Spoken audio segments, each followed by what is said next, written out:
In this episode of Gray Matter with Michael Krasny, we're joined by columnist, rock journalist, and author Paul Liberatore, who has covered mostly rock music as well as popular culture for the San Francisco Chronicle, the Marin Independent Journal, and the Bay Area News Group, and who has a well-established and well-deserved reputation as a true music aficionado. A graduate of San Diego University and a native of Yonkers, New York, he was a producer and host of Summer Love Musical History Tour, which was quite a success. And I welcome Paul Liberatore to Gray Matter with Michael Krasny.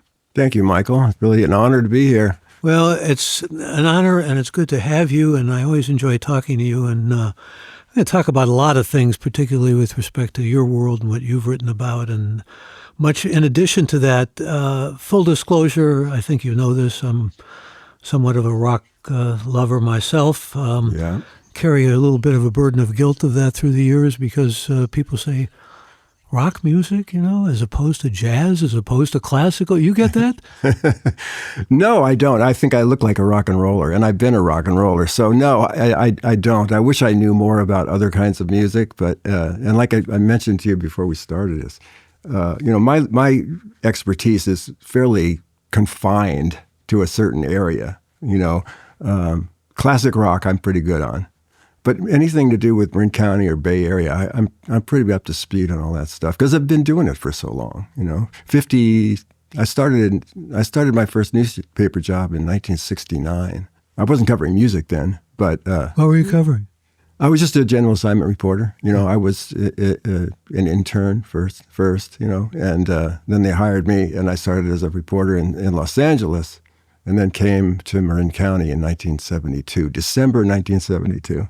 But you've carved out quite a career for yourself, and the identification with the Bay Area and the music of the Bay Area and the Summer of Love and all that is almost singularly your terrain, and has been and continues to be, even though you're approaching a big milestone birthday coming up with fear and trembling, no doubt. Oh, yeah. Well, I have a friend, an artist friend of ours, my wife and mine, and she didn't we wanted to throw her a birthday party for that big one.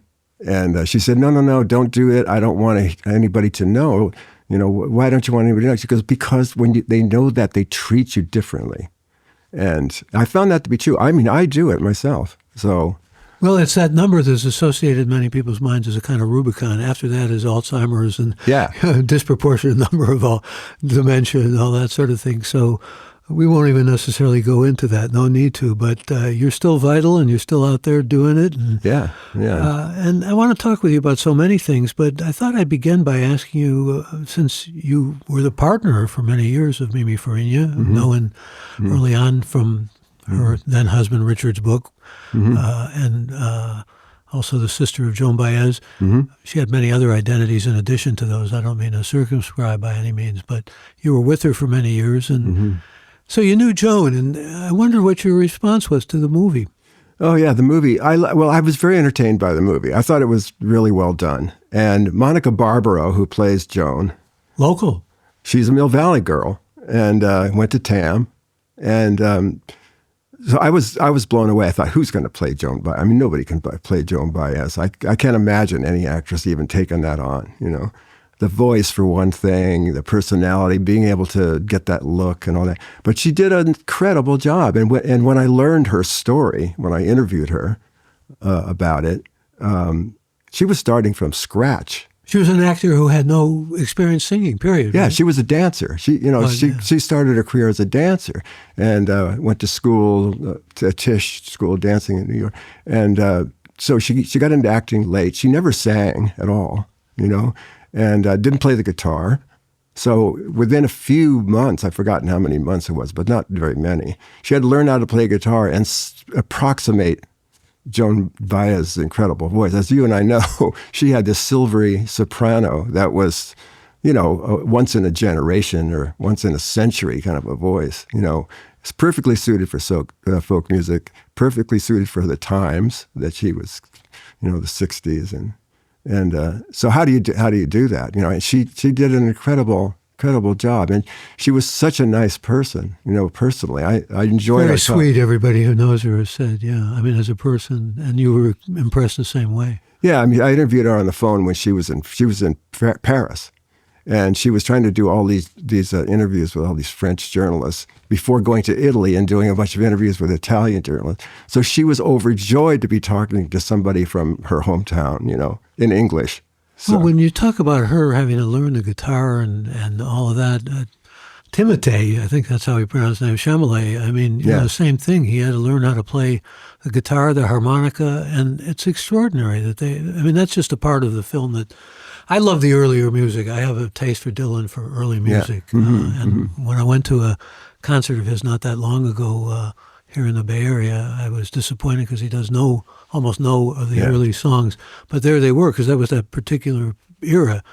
And the later stuff never excited me as much. And I thought, well, I want to talk to Paul. I want to talk about musical taste, too, and how you decide what you like and what you don't like. And we can get into all that. I hope we do. But I was also very charmed by the film and liked it.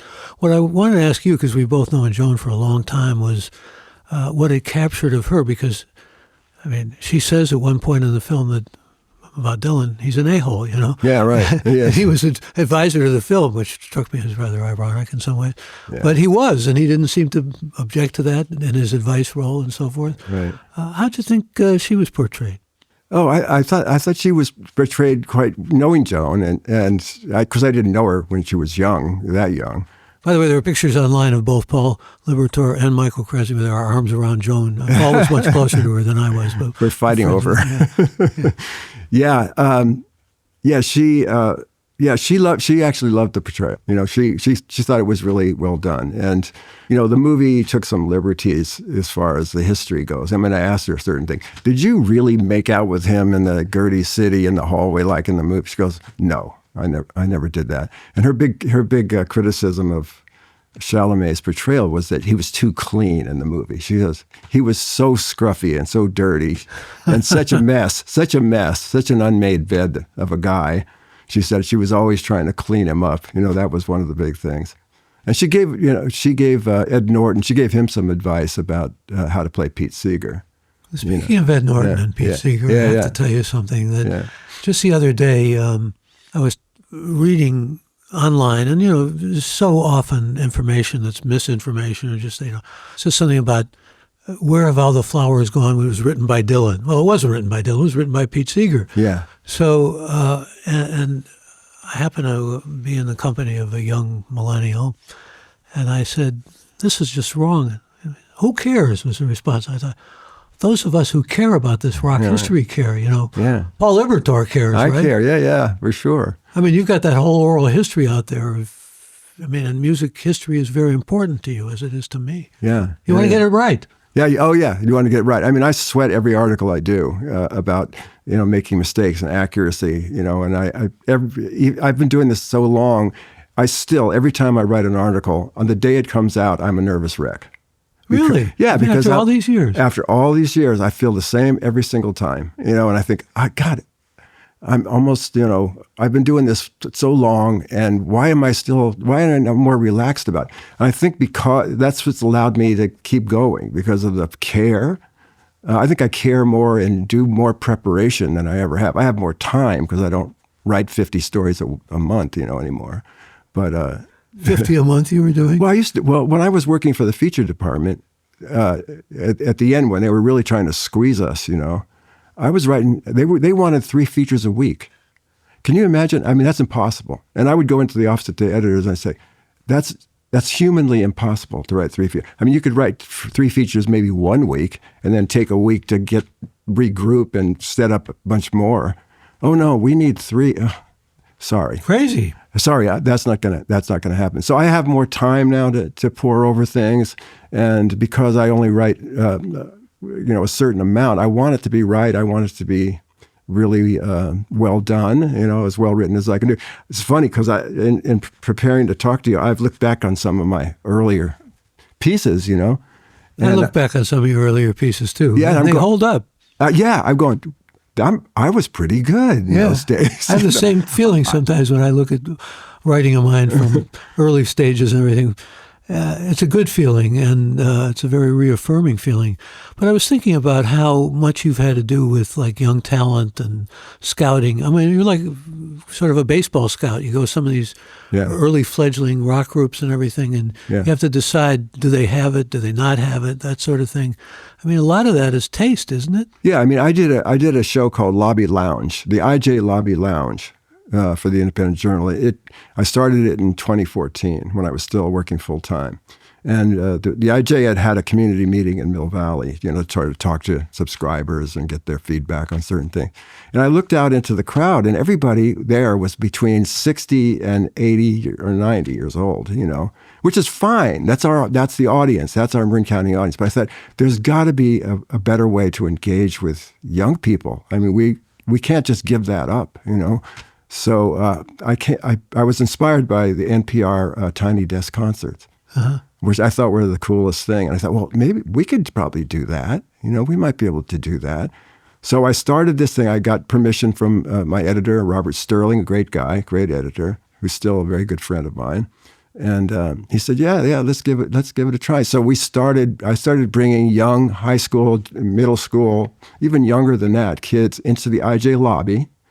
And with the help of some of the photography staff, we had a little sound system, we had a couple of cameras, and we started shooting videos of these kids.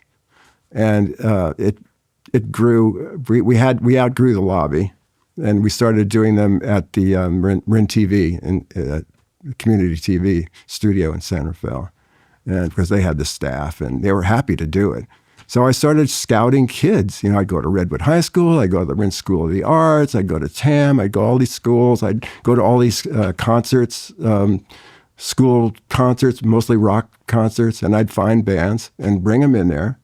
And then at the end of the season, I'd have maybe 10 or 12 groups. And we'd do a show, live show, Lobby Lounge Live at the Showcase Theater in San Rafael, at the Marin Center. And we did that for 5 or 6 years until the pandemic. Well, we're getting at the risk of getting too local here. We are in Marin. We're doing this podcast in Novato, and but I was thinking about an article you did recently about the local congressman Jared Huffman, who turns out plays a pretty good guitar, huh? Yeah, he plays guitar. He sings, but more importantly, I mean, he uses it as a unifier, as an organizing tool. He does it for fun as well. He even reaches across the aisle. I think I mentioned in that piece he plays with a Republican congresswoman who plays the violin, and they have a show called the Congressional Record, which I'd never heard of, but it's a Washington D.C. deal. And he played The Weight by the band with her. I guess that's his standby. And you've played guitar. I play guitar. I started playing guitar when I was in high school. Yeah. Where did you play? I started as a folk musician. I was very influenced by the Kingston Trio, and I was actually thrilled when I realized they have a local history as well. They do, with the Trident and Sausalito and Frank Werber, who was kind of a famous manager, and so forth. So I had a group called the Continentals. We had the striped shirts, the short sleeve shirts. The very cool. And you were a singer also. I was a singer and played guitar. I have to say I first moved to Marin County to be a musician. I had some experience as a reporter, but I was going to be a musician. I had a wife and 2 kids, so I had to make a living. And I was, 20, in my 20s. Most musicians don't. Right. Most don't. And if they do, they're in big trouble. So anyway, I realized somewhere along the line that music was going to be an avocation, although I've had the opportunity to play with some pretty heavy hitters, Who have you played with? I played with John Cipollina from Quicksilver, a number of years, towards the end of his life. His brother was in Huey Lewis and the News. His brother Mario was the bass player for Huey Lewis and the News, and right. And he, John was, legend. His stage setup is in the Rock and Roll Hall of Fame because he was a gearhead. He had liked to fool around, but he and I were complete opposites. I want to pick up a guitar and make it, and it has to work. I want it to work. He wants to change it, He wants to change it around. He had like trombone horns on his amplifiers to get. And I was like, oh my God, man, But I really loved him, and I was very honored to be with him. He was one of those people. I mean, I played with a lot of people, and I remember the first time I was on stage with him, I was kneeling down, feeling around with my chords and getting things set up. And this guy walks out. I could see his legs walking out. And he has some kind of a rock and roll suit on, and I just felt this jolt of aura, from this guy, this unexplainable, this ineffable kind of a feeling when you get around people who have that kind of charisma. Really, yeah, that's what it was.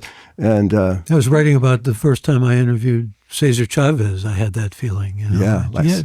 I mean, early on we can talk about interviewing, but early on in my career as a interviewer, but that feeling is magical, really, isn't it? Yeah. So through John, I played with a guy named Martin Fierro, who was a saxophone player. Played with Jerry Garcia, Merle Saunders in a band called Legion of Mary. So rock aficionados will know that, but maybe you know. You ever heard of it? Yeah, of course. Legion of Mary.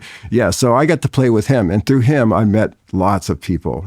John Kahn, who was the bass player for the Jerry Garcia band, and played with him. I played with Merle Saunders a few times. I interviewed Merle Saunders and Garcia. And in fact, when I interviewed Garcia, the story, he started putting something up his nose that wasn't supposed to be there. And I had to stop the whole thing because there were deadheads all over the street. And that's a story that sort of lived in the apocryphy, but it's a real story.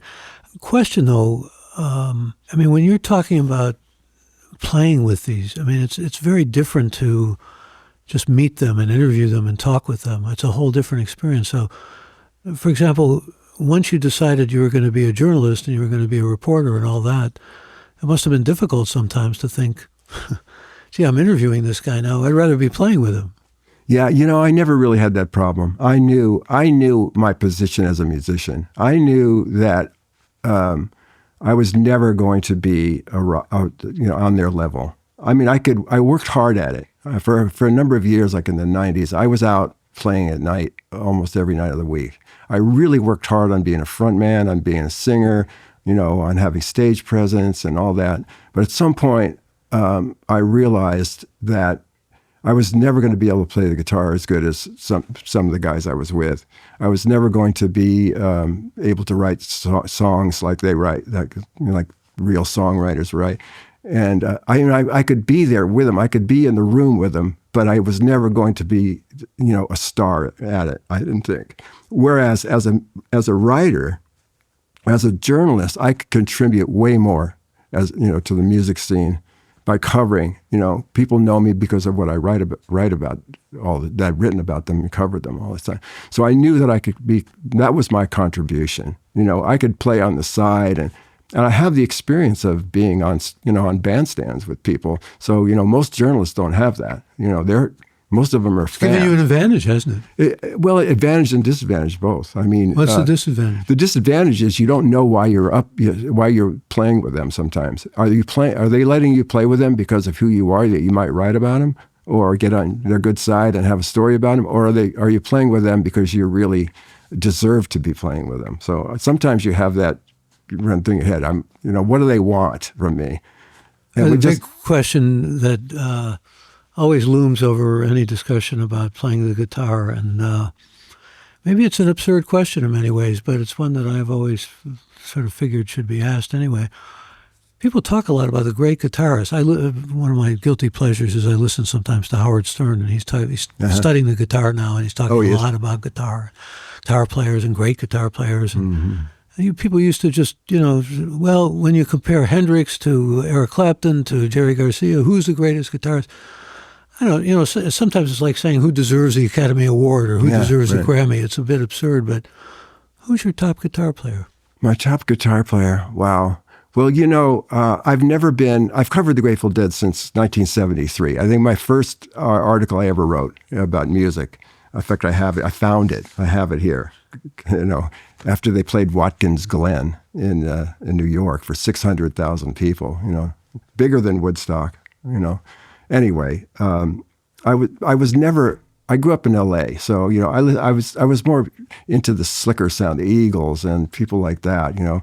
Not so much this acid test improvisational music that the Grateful Dead, especially polyrhythmic and all that. I want a backbeat, man.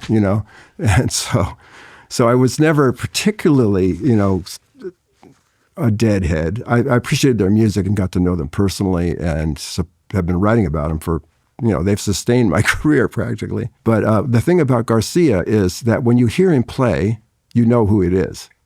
He developed a distinctive. He developed a kind of playing that I have never heard people copy him now, all these jam bands and all that. But when you hear Garcia play, you know it's Jerry Garcia. Sometimes if I hear Eric Clapton, I can't tell if it's Eric Clapton or someone else. If I could see him, like, oh yeah, that's Clapton, and I can hear certain licks and so forth. But Mark Knopfler would be another one. Very distinctive kind of a style, a finger picking style. Hendrix, of course. I mean, I was just talking to Dennis McNally, who has a new book out called The Last Great Dream, and it's about the build up to the 60s and the counterculture from post-World War, the Beats, the Bohemians, the Beats, and then the hippies. And he's talking about how it all came about and how Jerry Garcia learned his stuff from a guy from some of the Beat people and so forth. So anyway, to get back to your original question, who's my favorite? I would say he's the most distinctive guitar player I've ever heard. Who else do I like? I like John Cipollina. He's one of the 100 greatest. I think he's number 50 or something. He had a very stingy, distinctive. Played with his fingers, played with picks.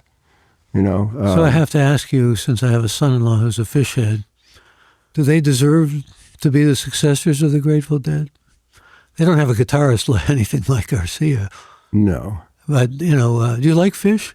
No. I mean, I'm not a guy who goes and gets deep dives into jam band music. Really, My son-in-law's been to over 100 of their concerts. Yeah. Oh no, I've never been like that. I'm more of a classic rocker. I love Bruce. I love the Eagles. I love. I went to a concert not long ago. ELO, and it was fantastic. I like melodic rock. Yeah, so do I. Yeah. Well, speaking of Bruce, I wanted to ask you something. This may be a little bit off your usual radar, but I bet it's something you've thought about if you haven't even written about it, and that is, he's come under some criticism recently from the right wing, because he's speaking out, as he often does. He just did, yeah. Did it in Europe, In Europe, yeah. Mm-hmm. So it caused a lot of attention, a lot of furor and so forth, and the right wing is after him, which could be predicted. I wonder about that whole sense of rock musicians talking about politics. I mean, so many do and so many have and so forth. Does that square with your worldview and your vision? Well, no, I think they should use their, if they're articulate about it and it's really heartfelt and meaningful. Joan does it all the time. She's made a career out of it. I mean, she's done as much. She's known as much for her activism as she is for her music. And especially, I mean, she's still doing it. She was just in L.A. with Neil Young and Daryl Hannah and all that crowd. At a big rally down there. I met Bruce once. I went to a concert at the Concord Pavilion. These were the Seeger sessions. When he wasn't the E Street Band, he was touring with this sort of a folk group, a large group, and the Seeger Sessions is what the tour was called. And Joan is so funny. We show up backstage. I accompanied her, just the two of us. We drove there and went backstage, and as soon as she saw that there were chair massages going on, she ran over the court that immediately. She's going to get a chair massage. I'm nervous. I'm kind of looking around.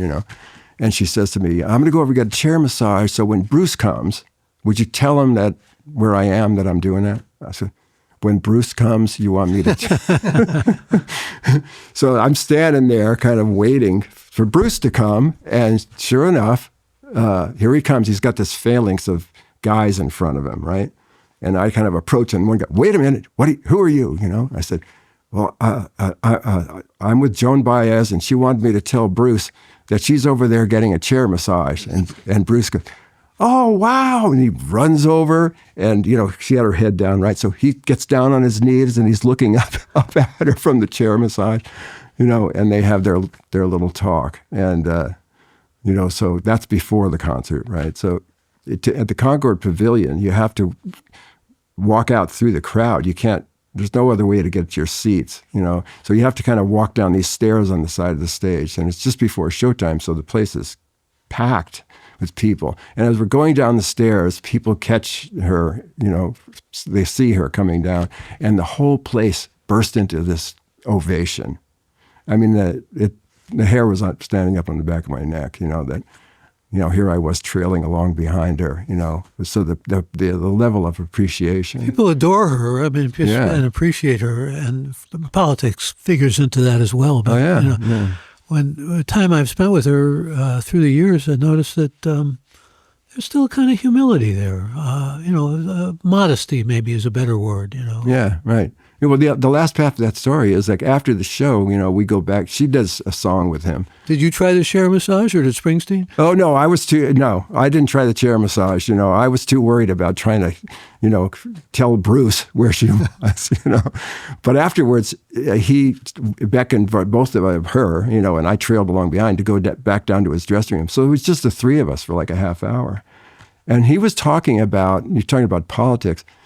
He was outspoken even then. And the Secret Sessions wasn't the E Street Band. It was more of a political group. And he was talking about how some crowds in the red states in the Midwest weren't coming out to see him because of that, and how challenging it was. This is Bruce Springsteen, right? He plays coliseums and, baseball parks and stuff like that.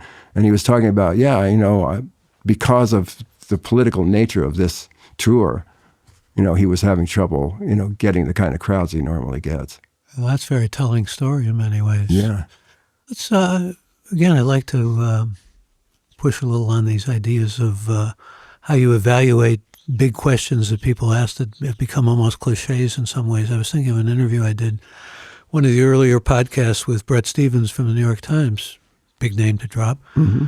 And I'd said to him, it came up in a context that had to do with his wife's involvement in all kinds of musical things, and Beatles or Stones, there's been books about this, and he weighed in, and it was interesting because he's younger than we are, and he said, well, I'm much more drawn to the Stones, but I think it's a generational thing. And how do you compare the Beatles and the Rolling Stones? Right. There's absurdity in that. Yeah. But I prefer the Beatles, it's just a question of taste finally, isn't it? Yeah. I'm a both fan. I was in college when the Stones and Beatles hit, and I was open to both. If you could go around and talk to musicians about what influenced them to become musicians, especially Bay Area musicians, they'll all point to the Beatles. I hear it constantly. I saw the Beatles and I heard the Beatles, and that's it. I saw the movie. I saw Hard Day's Night. I saw Help. That was it. I was going to be a musician. I hear it constantly from people over and over. And the Beatles wrote the Stones' first hit, so they gave them their first hit. So they didn't have they were a blues band, so they didn't have original material. Pretty damn good band, though. Oh, God. I've seen the Stones many, many times. In fact, in 1989, the Steel Wheels tour, they came to the Bay Area. It was right after the earthquake. 1989 earthquake. So it had this ominous sense, about the Stones were the bad boys of rock, and they played at the Oakland. Sympathy for the Devil. Oh, they did a version of Sympathy for the Devil. I went both nights. They played 2 nights, and I went both nights. And it's, like I said, after the quake, so it was kind of eerie and weird. And they did a Sympathy for the Devil that I've never forgotten. It was stayed with you to this day. To this day. That place is made out of concrete, right? That concrete was shaking. It was rocking. You could put your ear up against it and feel the vibes through the concrete of that stadium. And that one stuck with me for absolutely. Not many do, but that one did. So who are the great rock musician writers, the great rock journalists, in your judgment? Oh, wow. I don't know, Peter Grolnick maybe, Ron Parelis, is that I say his name right, for the Times. Joel Selvin is a good, he's a in his way. Joel is kind of sui generis. He's We have a standing joke with Joel about having written a book about Ricky Nelson because my wife hates Ricky Nelson. I like Ricky Nelson. I still kind of like his music, but it's funny because we were at this event and I brought this up, and Selvon's wife said, I hate Ricky Nelson too, you know. So. Yeah, but Selvon has this sort of he's a critic. I never thought of myself as a critic. I don't review shows. I have in the past, but that's not my specialty is doing like what you do. I like interviewing people. I like getting the person making the music or making the art. I want to know how they do it and what they think about things and who they are and all that, and not to go and say, well, this song was not right, that kind of thing. You go with your curiosity like I do. I mean, don't you? I mean, that's right up there. Yeah, I mean, doing interviews, and we want to talk a little bit about interviewing. I mean, there's two things. I did a class at Dominican. They asked me to come speak to a journalism class, and they asked me, "Do you get nervous, before you do an interview?" And I blurted out, "No, I never get nervous," which was not true. I do. I get nervous before, even now, before doing interviews. You're on the other side now. Now I know this is odd for me, being on this side. I'm hoping I'm turning the table a little bit on you, but anyway, yeah, this is weird for me to be on the other side. It doesn't happen very often. But anyway, you lied to the kid? I kind of lied to the kid, but then I corrected myself. But the way you fight nerves is to be prepared. To do your homework and be prepared. At the same time, you have to allow for surprises to come up, for left turns to come up. You can't just say, okay, I've seen people do interviews. Here's my first question. Here's my second question. They actually say that during the interview. I hate that. Oh, my God. I inveigh against it in a book I've done on interviewing, in fact. Oh, yeah. I mean, it's just Joe be crazy. Be spontaneous. I mean, You have to be. I mean, I once did an interview with Rosalie Sorrells. Do you know who that is? Rosalie Sorrells. Rosalie Sorrells was an old-time folk singer. In folk circles, she's well known. Not well known as Joan or Judy Collins or people like that, but she's of that generation. And her most famous song was "Traveling Lady," and she's this hard-bitten woman. Had 5 kids, left an unhappy marriage, packed her kids into an Econoline van, drove off, to live a life as an itinerant folk singer, which she did. Yeah, Rosalie Sorrells. And I once got a chance to do it. She was doing a show or something locally, and she was living in Sebastopol. And so the interview was in this little clapboard house in the middle of a apple orchard in Sebastopol. And I get there, and the first thing she says to me is, "You'll have to excuse me, but I drink, so I look like a fried egg in the morning." Which the image, it doesn't quite work, but I got the point. But during the interview, I mean, today you can Google. This was before the internet.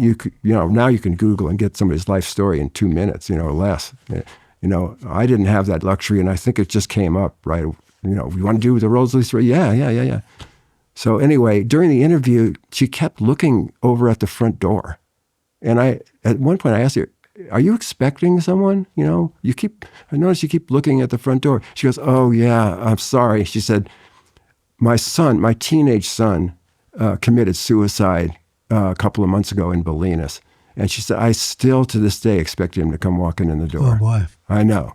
That was, I just knocked the air out of me, right? And it made for It's a good lead, though. Ooh, man, it was a good story. Yeah. Even after all this time, that's the one. That's what you're looking for in interviews, really, are those good stories. And you really have to, I keep emphasizing, I did this in an interview I did with Malcolm Gladwell because we were both talking about the importance of listening. Yeah. And just how vital it is. I mean, if you want to do a good interview, you really have to be a good listener. Oh, yeah. No, I think that's one of my strengths is I'm a good listener, even when I'm not doing interviews. I have friends who are just naturally take over every conversation, right? They tell stories and they do this. I don't do that. I mean, once in a while I will, but I'm basically a professional listener. That's really what I do for a living. Speaking about listening, I saw you did a piece on somebody I've known for many years, David Sheff's book about Yoko Ono. Yeah. Mm-hmm. And you were it was basically a review of the book, but you were kind of writing about the importance of Yoko Ono again, right? Yeah. No, I mean, Sheff was able to tell you that story, huh? Yeah, he knew. I didn't know. I interviewed David Sheff when he did The Beautiful Boy about his son's problem with drug addiction. Yeah. And in the book, he talks about some friends of his who helped him out and got his son off the street in San Francisco and took them to their farm in upstate New York and helped clean them up and get them into therapy and get them a psychiatrist and all that. He doesn't say who it is in the book. But, in his biography of Yoko, it turns out to be Yoko and Sean Lennon, who are those people. I mean, he left them out of the book, and I can understand why, because it would immediately become about them and not about anything else. But he knew her really well over the years. I didn't know that. Well, he did the interview for Playboy with Lennon, I think, didn't he, Chef? That's how he got to know them. Yeah, one of his first interviews in his career. Yeah. I also noticed I was reading a lot of your old stuff, and like I say, it holds up and all. But you're writing about Horse with No Name guy, who I was just thinking about. I mean, 1973 was it? He was named by the Grammys as the Artist of the Year. These guys, Band of the Year, yeah. These old rock and roll guys. I started kind of reflecting, and I remember, you may know more about this than I do. I remember Dee Clark, who did Raindrops. These are songs from the 50s. Little girl in a high school sweater. Anyway, he was the first one to go into a home for the aged for rock and rollers, old rock and rollers, because a lot of them wind up with no money. I mean, that's not true for the guy from America, but it's true for a lot of these guys. Yeah. I don't know if this was a project and people were putting money into it. Do you know anything about what happened to that? Well, I don't, but I do know. There's Sweet Relief. There's a couple of organizations. In fact, they just did a tribute to Joan, and before that, they did one to Ramblin' Jack Elliott. That try to do that. Sweet Relief is one of them. Music Cares is another one. I just recently had an experience with a blues guy named Nick Gravenites. Nick. I read that. Yeah, Nick. I saw him. I've just been a fan of his for a long time. He wrote Born in Chicago. He wrote Buried Alive in the Blues for Janis Joplin. He was a friend of Janis, Mike Bloomfield. It comes from Chicago, so the Butterfield Band. Janis also has local roots here. Lived in Larkspur and Marin County. Larkspur. She had her wake at the left money to have her wake at the Lion Share in San Anselmo. I mean, this was such a hotbed for so long of rock and rollers and of people who were. I mean, Santana lived here in this county, and and it used to be almost a kind of mania. People would say, not who I saw, but who I interacted with. Yeah, right.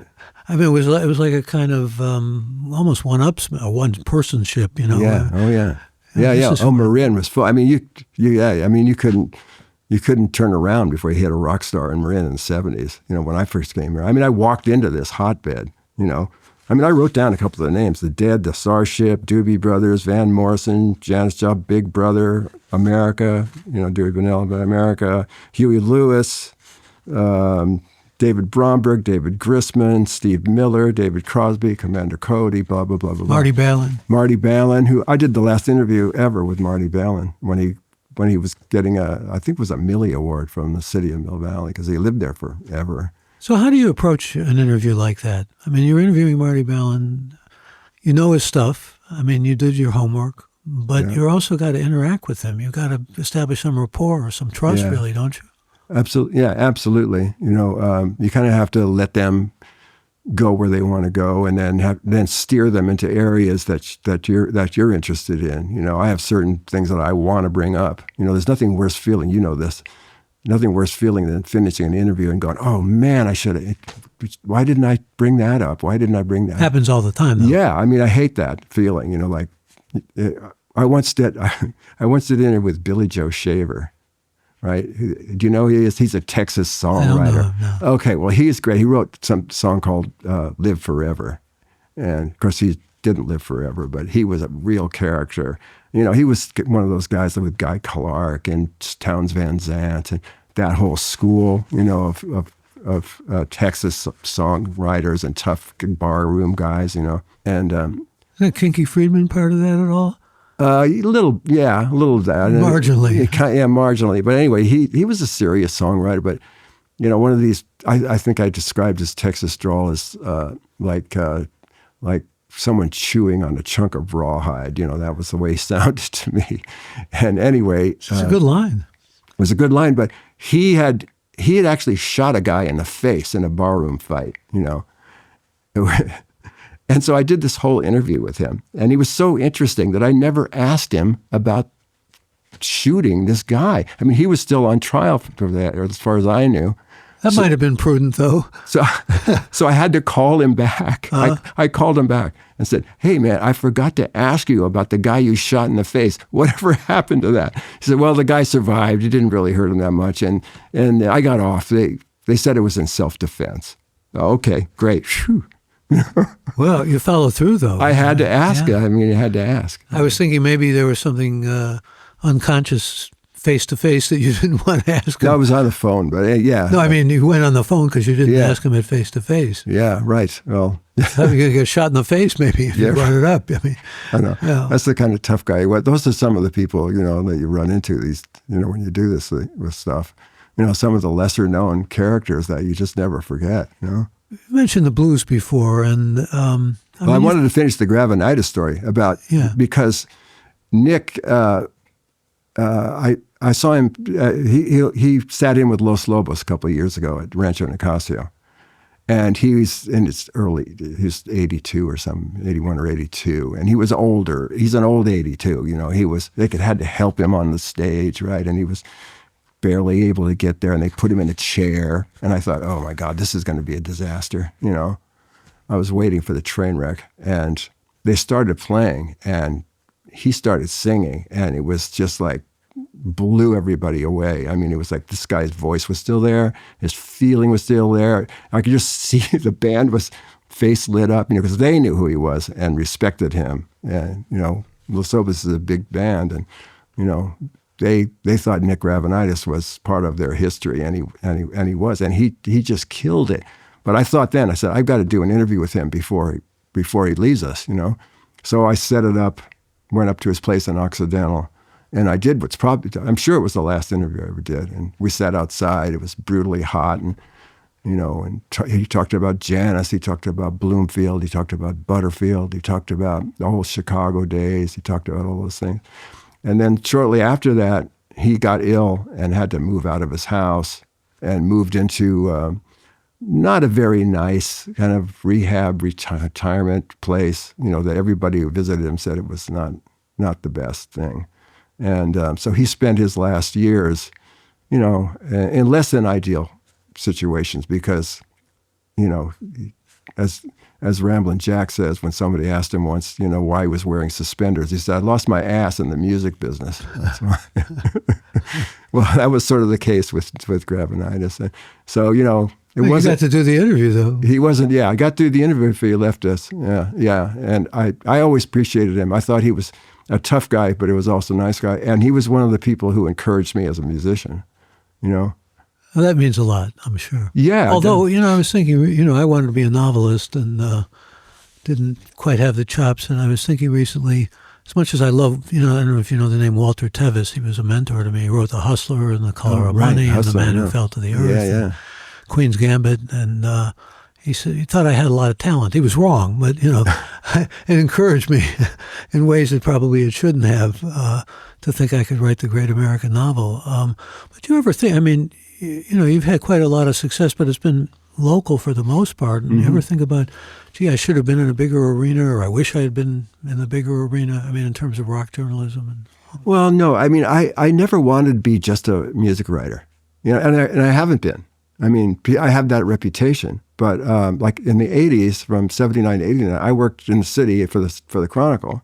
I wasn't a music writer. Selvin was a music writer, and he was kind of the music writer. He was the music writer, and we used to fight a little bit over turf, because our paths would cross, because I was kind of the counterculture kid. I was the hippie kid on the Chronicle staff in those days. So I got all the, the hippie stories, and sometimes that would conflict with what Selvin was doing. So, we did have our friendly, I still call him my friendly rival, but I never just wanted to write about music. I think I would be bored if I just had to do music. So, when I was at the Chronicle, I covered the first landing of the space shuttle. I covered the visit of Queen Elizabeth II when she came to California and visited with Reagan, all of that. I covered that.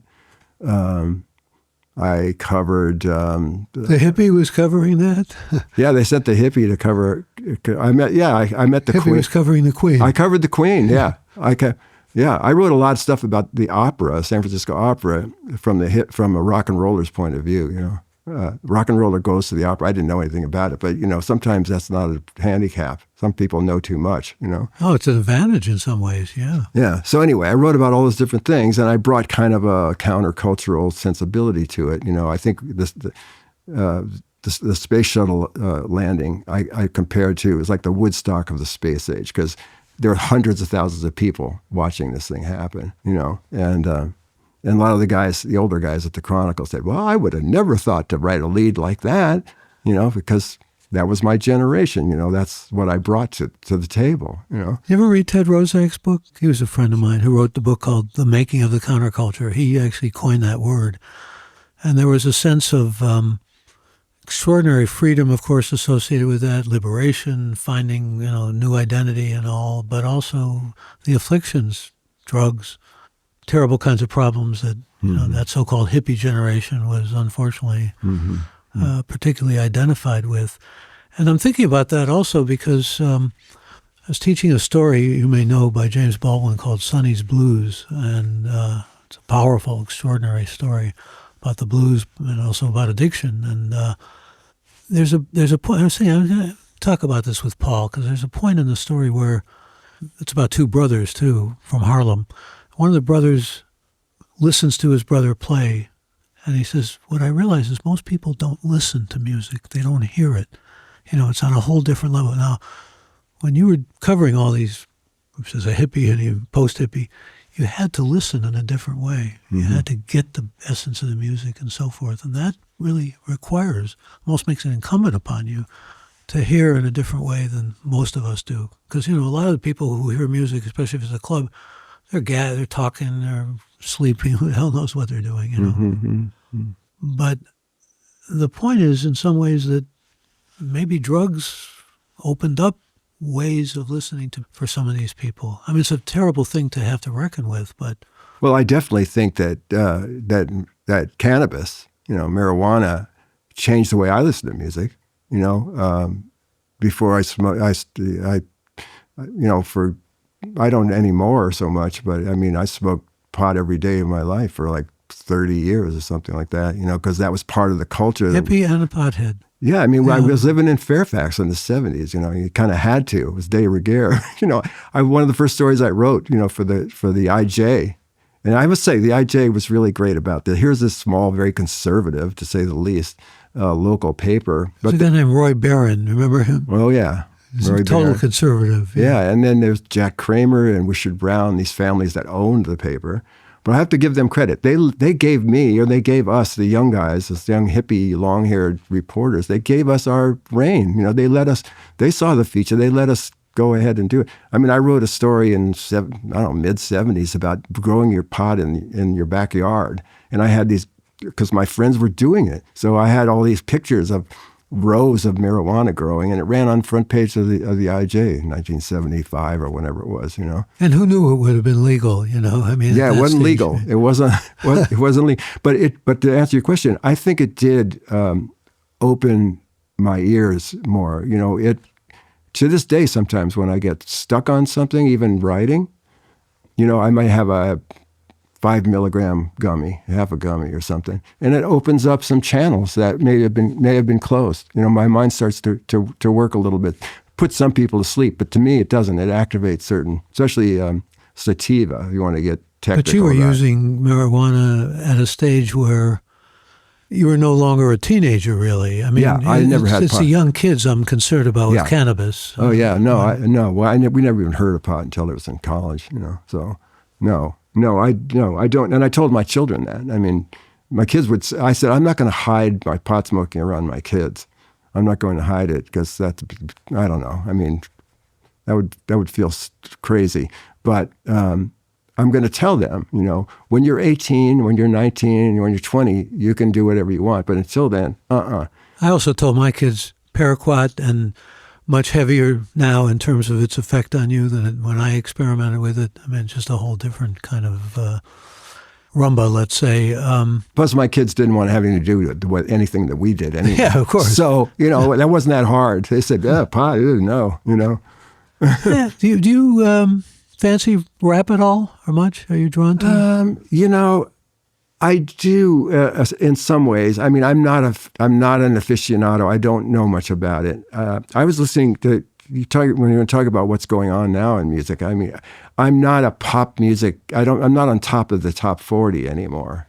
Before in the old days, you'd know a new record would come out, everybody would have it, and you'd read the liner notes and play it, and it was a manageable business then. Now there's so much material and so many platforms and so many ways you can consume it that it's impossible. You can't keep up with it. But I was listening to. Again, the Tiny Desk concerts, and the woman who won this year's Tiny Desk concert is a woman named Ruby Ibarra, and she's a Filipino woman from the Bay Area, and she does a song called, what's it called? Bakunana, and it's part rap, it's part rock, it's all women playing. And they sing in they sing in English, Tagalog, and a language called Bisaya, which I don't know. Never heard of that. Yeah. And I heard that, and I went, man, that opened my ears and my eyes. And you were not on cannabis at the time? No, not at all. No, I wasn't. And it's like, man, my wife turned me on to that. She said, have you heard that woman who won the NPR thing? I said, no, I heard it, and I listen, as you do. I listen to lots of music. I don't get moved that much, It's a lot of it is, I've heard it a million times. But there's something about, I was talking about this just the other day with some friends. Nietzsche, to bring in a big name, said music is pure form. And he's right. It's pure form? Pure form, yeah. I mean, as opposed to other arts, for example. And somehow, if you listen to music, your mood, your whole character can go through a kind of transformational change. I mean, almost metamorphose sometimes, and it's extraordinary. But not a lot of music, just certain kinds of music. Which brings up another question in my mind. I asked you about rap. There's a big story in the news now about Ye. Got a song called Heil Hitler. He's got a music called Heil Hitler, and they probably could have caught it on social media with AI before they decided that it wasn't appropriate with its lyrics and everything. I mean, here's a black guy who's worshiping Hitler and trying to bring Hitler back into, it's whack job stuff. But the question in my mind is that old question we used to wrestle with: what kind of effect the lyrics really have? How important are lyrics? How do they infuse themselves into the minds of the young and so forth? You got some thoughts on that? I've never been a lyric guy. As a writer, you think I would be a lyric guy. I don't remember lyrics very well of songs. I listen to the sound of the words. I mean, I write that way too. I'm an ear writer. I don't really know what I'm doing. At one point I could diagram a sentence, but now I just write by ear. The way I one of the more useless things in my high school education. I know. I wish I could still do it because it's kind of fun, actually. Yeah, I enjoyed it. Yeah. But diagramming, what did we learn from that? Really? I don't know, but so I go by sound. So I I couldn't sing two verses of most songs because I can't because I'm not listening to I'm listening to it in a different way. With rap, it's all about lyrics. And, I don't know. Sometimes I don't think it's written for me. It's not something that I'm going to affect, especially African American black music. It's from a different experience. Well, the blues comes out of that tradition. The blues I can relate to. Yeah. I mean, I played blues, in my own way, and I appreciate blues. And I've interviewed lots of blues musicians, including B.B. King, which is one of the highlights of my. I'll tell you a quick story about B.B. King. Yeah, sure. I love this story. I was asked to introduce him once at a concert down in the South Bay winery. And I introduced him, and he came out, and he said, "Let's hear it for Little Michael." And he kept saying, "Little Michael." And I thought, feeling diminutive, he's like shrinking me and everything. And I felt kind of self-conscious. And years later, I found out, which you probably know, little is like high praise when you call somebody little. I didn't Walter, know that at Little the time. Walter, people Little like Walter, that. Yeah. Exactly. Yeah, no, my thing with B.B. King was I interviewed him on stage. He'd written a book, and I interviewed him on stage at the Jewish Community Center. and for an audience. And beforehand, we got to sit in one of the offices. You guys go together, get to know each other before you go out on stage. So I got to sit and talk to B.B. King for like a half hour, And what he talked about was how disappointed he was that he didn't get to go to college, that he wanted to go to college on the GI Bill. But because he grew up in the South and worked in agriculture and knew how to do all that sort of thing, they didn't want him in the Army. They said, you just keep doing what you're doing, So he said, so I wasn't able to, go do my service and then go to college on the GI Bill, which I always regret. And I said, but then we wouldn't have B.B. King, man, But he was very smart. But we're ready to go on stage, and we're standing in the wings. And this is a guy who plays. He got Lucille in his hands? Lucille was on the stage. It wasn't about playing, but he did play a little at the end. But Lucille was out there. But anyway, we're standing in the wings, getting ready to go on. And this is a guy who plays 300 dates a year, right, for his whole life. Right? And he says, don't you just hate this part? The nervous part, And I said, yeah, man, but, you should be used to it by now. And then we went out, did our thing. Well, you get a little nervous before you do an interview, don't you? I do, yeah. Yeah, I still do. Yeah, I still get it. Yeah, I get it before. So what do you do about that? I mean, how do you handle it? Or you just plow on through? No, I've been doing this for 50 years, so, you get used to it. I don't think I used to get that nervous because I didn't know any better, I was just flying by the seat of my pants kind of until I learned the business. I always had a talent for it. I could kind of make a story out of nothing if I needed to. If I had a couple of minutes with somebody, I could probably get something out of it. But now I take it more seriously. So I think because the more you take your work seriously, the more nervous you get about it. I mean, it's not debilitating or anything. I'm not talking about that. But fortunately. Yeah, I mean, before I played music and before I had to have to do anything public, I start getting nervous like 2 weeks ahead of time. I think, oh man, I've got this thing I got to do. And I've done a lot of it lately, How does that compare to, for example, nervousness you might have felt when you went on stage to play music? Yeah, because music is kind of a team sport.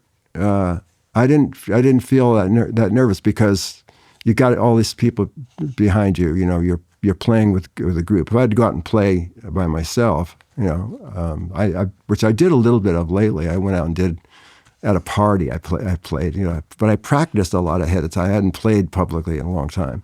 This is recent? Yeah, it's a recent. Yeah, it was a party for my sister's and her husband's anniversary or something, and they wanted me to do a song that I'd done at their wedding 40 years before. What was the song? I Will, the Beatles. Oh yeah. Who knows how long I've loved you? That one.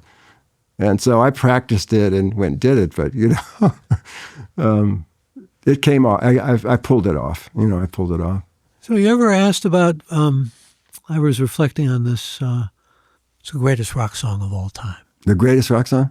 I mean, people keep saying now, where we started in this interview, it must have been like a Rolling Stone or, I'm not even sure that's a rock song. That's kind of a hybrid of different types of music. But I was just thinking about songs that really stay with you. I used to do this. There was a guy named Dr. Rock. Do you remember him? His real name was Eric Israelo. He was a guy who was a local character who wound up suing Oliver Stone. That's a whole wonderful story in itself. I used to have, when I was working for ABC, I used to have him on, and we'd ask people that old question about, okay, you're on an island, you can only listen to one song over and over again. What's it going to be? The song that you love the most or the album that you love the most. And I used to say, I always came up with You've Lost That Lovin' Feeling by the Righteous Brothers. Oh, I love that, yeah. I mean, it just always had that effect on me. It was always that kind of music. Kind of operatic, almost, symphonic. Well, it's also the Wall of Sound. Yeah, Wall of Sound, crazy little creep, Phil Spector. I mean, he was a genius, though. Yeah. So what comes to your mind? Well, I always think of like summer songs. Those are the ones that kind of register, Da, da, da, da, da, da, da, da. The Stones, Satisfaction. I mean, Summer of 65 or something like that. I remember driving. I was a lifeguard for LA County. And greatest job I ever had. And a swimming pool lifeguard. So I remember driving to work on hot summer mornings, listening to Satisfaction on the radio. And then getting to the pool. And I'd get there early in the morning, and my job was to vacuum the pool. You have these big pool vacuums, and I do that. And I listen to Yesterday, Paul McCartney's Yesterday, and which I thought was, talk about an intimidating. You're never going to make it when you hear somebody write that, because that's one of those songs that feels like it was written, like you'd heard it before it was written. It was like one of those ones that it's a universal melody that seems to come from the gods or whatever it comes from. And where it does, though, it almost seems like it's supernatural, like you're suggesting. Well, Dylan talks about that. Yeah. He did this interview with Ed Bradley, and Ed Bradley asked him, "Can you still write those songs?" He goes, "No." He said, I don't know how I did them. I don't know how I did them. And, Joan will talk about that too. She'll talk about how he would just sit there at the typewriter. Well, Dylan is often, by his detractors, described as a plagiarist and, somebody who's stolen melodies. And well, everybody steals melodies. They all do. We're the original ones. Yeah. It's like we used to say, as a teacher of literature, there may be 6 plots, but everything else, is derivative when you really get down to it. And how many melodies? Who knows? But, like this is what we said earlier, I like the Beatles and the Stones. I don't know how to pick either one, So those are the ones, for example, I think they probably came out about the same time. Sgt. Pepper, when that came on. Oh, that was revolutionary, really. It's a cliche word to use, but it's true. But I was remembering, just to the extent of the influence of some of the interviews I did. For example, Wynton Marsalis interviewed years ago, and he was saying, people think about the Stones, they think about Jagger out there with the microphone in front. He said, he's minor. It's the guys who are making the music who really are doing the work that needs to be done. The voice, the vocal side of it is not that important. I don't know that I entirely agree, but he's got a point. Yeah, he has a point. Well, there's a magic in chemistry, and the Beatles had it, and the Stones had it, and the Stones are still doing it. Amazingly. Even Charlie Watts is gone, but, So we're back to Chef's book. Did Yoko break them up? No, they're still debating that to this day, aren't they? No, he makes the point that, and I agree with him, that he probably kept them together longer than they normally would have, because I think John Lennon would have left the band before Let It Be, before all those sets. There would have been 2, Let It Be, and what was the other one? I forget. But anyway, the last 2 albums probably would have never happened if Yoko Ono hadn't encouraged him to stay. She hadn't gone with him, to be there. And if you look at some of the clips from that Peter Jackson thing, Let It Be, you can see that she's there. Linda McCartney's there too. Linda Eastman, or whatever her name was then, is there. Some family people. She was the only one who was there. Although, McCartney says it took some getting used to having her sitting on his amplifier, when they're playing. But I think, no, she got a really bad rap about that. It was just a few people who were really taking their shots, and it spread even before the internet. Yoko, I never really thought highly of her as an artist, I have to be honest. Me neither. But who is really a good artist is our friend Joan Baez. Yeah.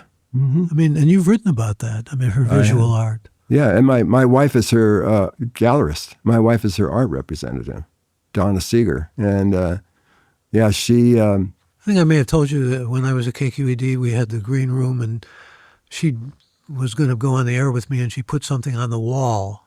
It was really a kind of arresting little drawing. Yeah. And from that point on, people autographed the wall and drew pictures and so forth. But Joan started the whole thing. Yeah, well, Mimi and I were together. We used to hang out with Joan, of course, and I would watch her. She'd sit there and draw. Sometimes she would draw with her left hand. She's not left-handed. She would draw with her left hand and upside down. She would make these drawings upside down, left-handed. Just sort of this automatic drawing kind of a thing. And I knew she had this incredible talent. And so after she quit touring, she's decided she wanted to try her hand at being a serious visual art painter. And so my wife hooked her up with a artist friend who lived down near her to kind of come over and get her started. So got her started. She wanted to do portraits, so she started doing these amazing portraits. And she made them about her act. She tied them into her activism. So she did a couple of shows at Donna's Gallery called Mischief Makers. And she would have Gandhi, and she would have Gandhi. She would have the young Gandhi.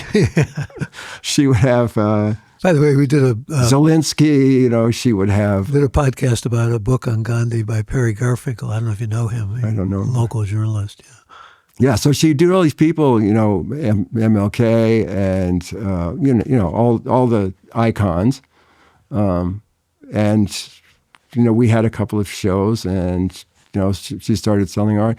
She did Eleanor Roosevelt. We have her original portrait of Eleanor Roosevelt. She gave it to Donna as a gift, which is just a priceless thing to have, and she did a duplicate of it that she gave to the ambassador for human rights for the United Nations, who became a friend, who had it in her office in Geneva.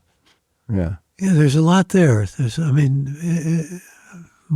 another multi-talented, like you say, a voice that comes along once in a century or maybe once in a lifetime, but all these other talents too. It's an embarrassment. Well, I know. I tell her, you know, geez, man, you could have left a little bit for us, you know. She's a genius, and she knows it. You know, she knows that she can produce all this material. You know, the poetry. I did an interview not too long ago. It was great. It was at City Lights, at bookstore, you know, which has its own cachets, of course. It was last time I was there. It was for Lawrence Ferlinghetti's 100th birthday. Yeah, right. I loved being there, and it was in Kerouac Alley. We did the interview in the alley, and it was about her drawing. I think it was about her book of drawings. This one, you know, it wasn't a poetry book. Well, when you're interviewing somebody that you know that well, I mean, you know, you've known Joan for many, many years. Yeah. I mean, it's kind of strange in some ways, isn't it? You have to take on a different persona. It's almost there's an advantage when you don't know somebody, isn't there? Yeah, sometimes. She feels comfortable with me, so she's often requested, you know, me that I do these with her, which I really, really appreciate. I mean, when we did the poetry book, the advantage of knowing her is I've been to her house and I know what some of the things that she wrote about. I know what they are. You know, I know the creek that runs down behind the plant. I know the chickens, the chicken coop. You know, she wrote about the chicken. So in a way, I was able to interview her on a more personal level than if I had no contact with her at all. Well, I saw an interview you did with Maria Muldaur. Now, you knew her for years, too. Yeah. Here in Nevada, where we're sitting doing this podcast. Yeah, right. By the way, you know, some people think of her as a one-hit wonder, but she's a lot more talented than that. Well, she's a blues singer, you know. She's kept the blues alive. She stayed true to her calling, you know. As opposed to Dylan with folk music. Yeah, to this day. I mean, Maria's like, she's older than we are. So she's out on the road still, you know. She goes out and tours, you know. She had her van, she used to call her van RV Maria. Yeah. You know, it's amazing to me. Like, wow, you're still riding around in a van playing gigs, you know. It's like at your age. And she does it because the music, and she's done like an album a year for 40 years. So there's like 40 or some albums she's done. And she's honored Bessie Smith and, you know, all these famous women blues singers that she's admired and kept alive. You know, Maria's, and she's one of the great storytellers. You should have her on sometime. She's a wonderful storyteller. I've never interviewed her. I'd like to. Oh, yeah. But she used to live behind I was an old friend of mine, Pete Sears, you know, who was part of Starship. Of course, yeah. I know Pete.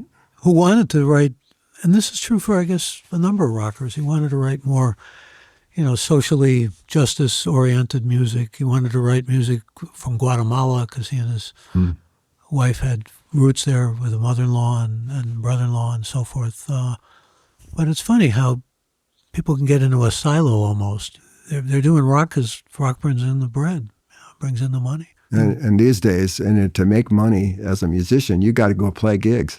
You know, you're not going to make it selling records and sell anymore. Souvenirs and things, right? Yeah, merch, you know, right. That's how they do it. You got to go on the road and you got to play. What do you think about what's happened to the music business? I mean, it's gone through some real upheavals, to put it mildly, huh? Yeah, I mean, what happened to the music business, same thing that happened to the newspaper business in a way. I mean, digital kind of did us in. Yeah.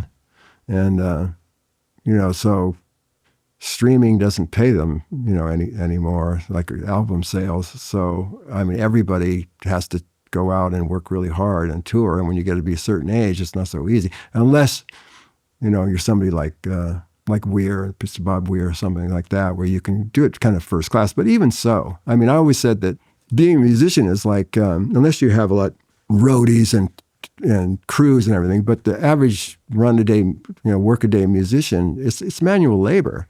We're dealing with equipment, you're working weird hours, you're doing a lot of traveling and not always the best situations.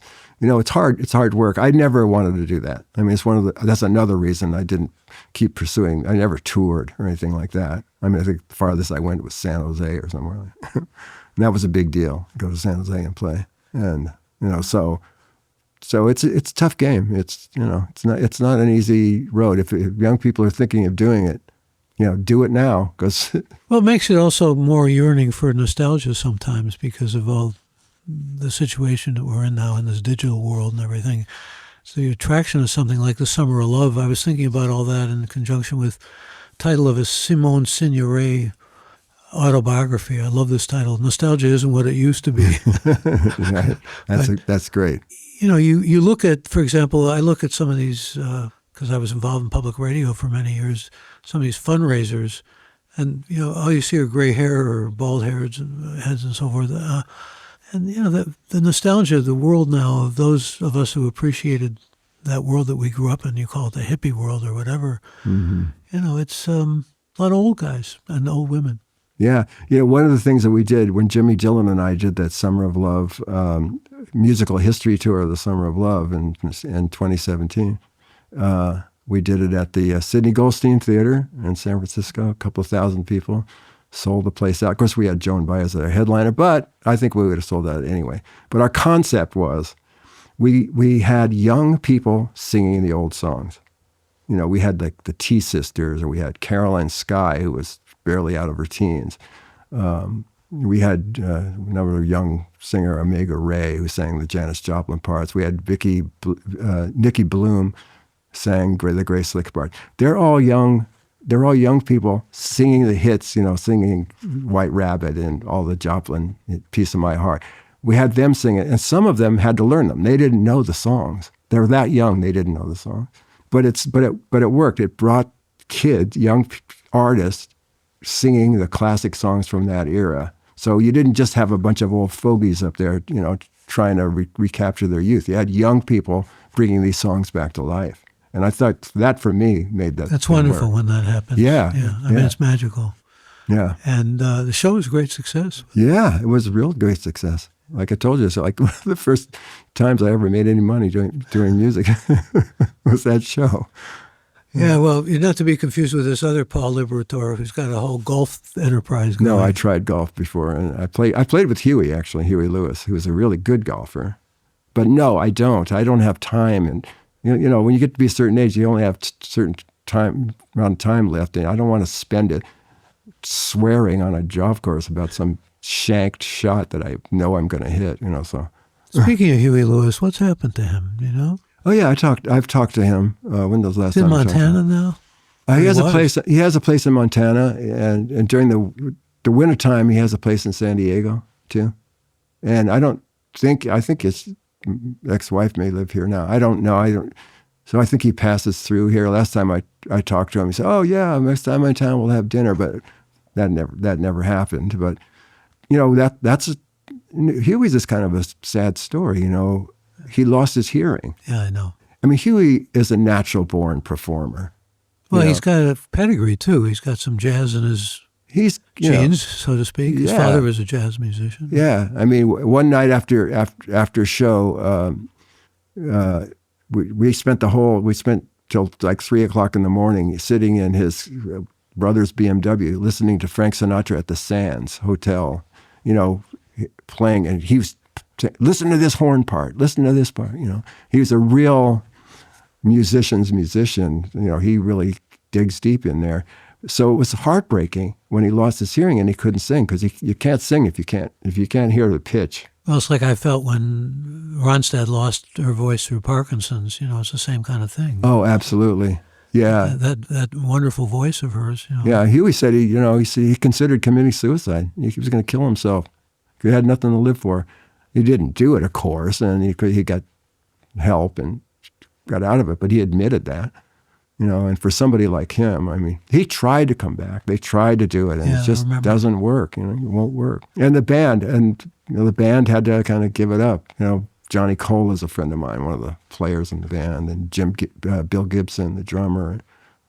So they lose their gig. They lose their job basically. So what are you doing now, and what do you want to do now?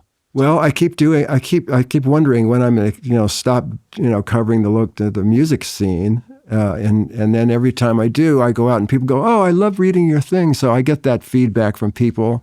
I think the music scene needs to be covered, and I don't know anybody who's coming up behind me to do it. I hope somebody is, but I don't really know of it and know of anyone. And I'm trying to finish a book. I wrote one book, The Road to Hell, about the George Jackson, Stephen Bingham case some time ago. That's been optioned for movies several times, including currently, and it has a pretty good shot. This producer, writer, guy, Rashad Ernesto Green, who's become a really good friend of mine. If nothing ever happens with this movie of the book, getting to know him and becoming a friend with him will make it all worth it. It's a powerful story, though. Oh, yeah. I don't know why nobody's made the movie, because it's got it all. It's got it all. And at the moment, I'm trying to finish the story. It's a sort of a family saga. I never knew my father. My father died when I was a month old, end of World War II, and so my mother married his best friend, who raised me. So I just heard maybe little things here and there about him. And then a number of years ago, I found a big box of letters in my garage, cleaning my garage, and I found this old beat-up box. And in there are hundreds of letters written between 1941 and 1945 during the war. My father and my stepfather, writing as best friends to each other. My stepfather was in the Army. Your father was killed? He died of cancer. He was a Marine. He was in the South Pacific, and he got this weird form of cancer that killed him in 5 months. He's a big, strapping football player. He played for Columbia in 1937, 38. And it just ravaged him in a few months. So he wrote his last letter like 2 weeks before he died, And it's just fascinating. I get to know my father through the letters he wrote when he was 27. A gift? 26. It's a gift and a curse, because I have this image of him as, and of course my aunts, oh, he was such a wonderful man, and he was in lots of ways.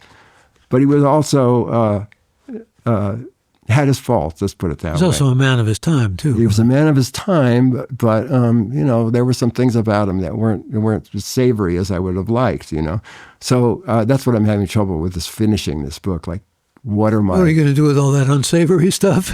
Yeah, I'm going to put it in. I'm a journalist. I have to tell the truth, and the hard part about it is wrestling with my feelings about how do I feel about him.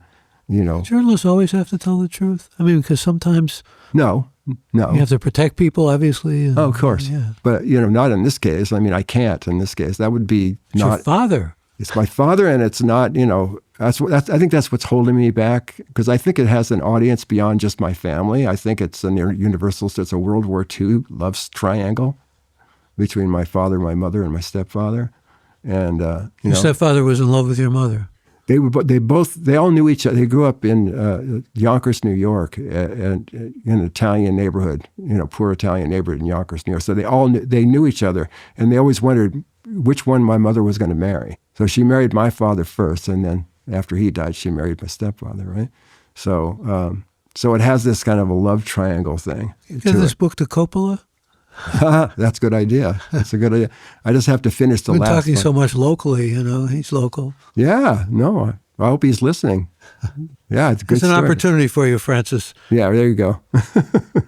Well, let me first of all thank all of you who joined us for this episode of Gray Matter with Michael Krasny, and all of you who will be joining us on Apple, Spotify, or on our website at graymatter.show. And if you aren't yet a member of the podcast, I invite you to join by going to our website at graymatter.show, where you can find all previous episodes of Gray Matter with Michael Krasny. Also invite you to email me with any reactions, thoughts, or recommendations. mkrasny@graymatter.show, and that's Gray with an E. I want to thank our Gray Matter with Michael Krasny team of Alex, Shannon, Chad, Kevin, Jeff, and Colleen. And special thanks to our guest. Really good being with you and talking to you, Paul Liberatore. Thank you, Michael. It's been my pleasure. It's been a lot of fun. I'm Michael Krasny. Bandwidth for Gray Matter is provided by CacheFly at CacheFly.com.